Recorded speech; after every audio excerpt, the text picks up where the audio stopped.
A devotion for Week 1, Tuesday, based in Luke 3, focused on verses 3 to 6 and 10 to 14. John, the son of Zechariah, went through all the region of the Jordan, announcing a baptism of repentance for the forgiveness of sins. This is what is written in the book of the words of Isaiah the prophet. A voice shouting in the wilderness, "Get ready a path for the Lord, make the road straight for him. Every valley shall be filled in, and every mountain and hill shall be flattened. The twisted paths will be straightened out, and the rough roads smoothed off, and all that live shall see God's rescue." "What shall we do?" asked the crowds. "Anyone who has 2 cloaks," replied John, "should give one to someone who hasn't got one. The same applies to anyone who has plenty of food." Some toll collectors came to be baptized. "Teacher," they said, "what should we do?" "Don't collect more than what is laid down," he replied. Some soldiers too asked John, "What about us? What should we do?" "No extortion," replied John, "and no blackmail. Be content with your wages." Come down now to the lowest point on the face of the earth. When you drive from Jerusalem into the Jordan Valley, roughly halfway down the road, you pass a sign saying sea level. If you'd been going in the other direction, you would now be standing by the Mediterranean Sea. Instead, you've still got a long way to go, down into the valley that ends with the Dead Sea.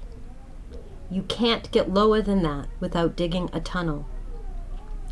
John the Baptist knew he had a job to do, and we as spectators gather round, listening to his stirring talk and seeing how people react.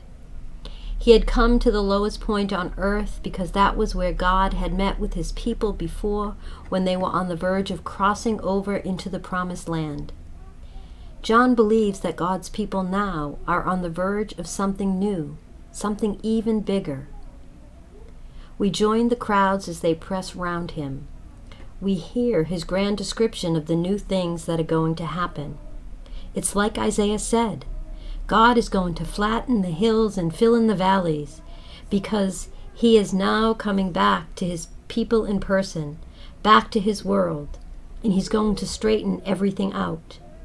The whole world needs to roll out the red carpet to greet him when he comes. Stirring talk, and as we listen we think to ourselves, yes, there's so much in the world that needs straightening out.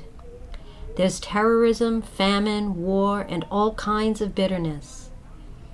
Even around where I live, people are unhappy or unemployed or unloved, or all three.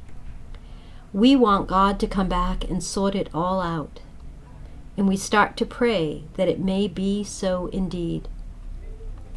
As we read further on in the story, we discover just how God is coming back. It won't look like a pillar of fire or a chariot with whirling wheels. It will look like Jesus. How Jesus will sort everything out remains to be seen as Luke's story unfolds. What we discover at this point is that the sorting out process begins here and now. We've come to hear about the big picture, about the whole world being put to rights. But we are brought down to earth with a bump by the questions people are asking and the answers they're receiving. People ask, "What should we do?" Answer, straighten your lives out in the simplest, most direct way. Today, most of us know the places where, in our own lives, there are mountains to be flattened and valleys to be filled in, if God is to come and take up residence.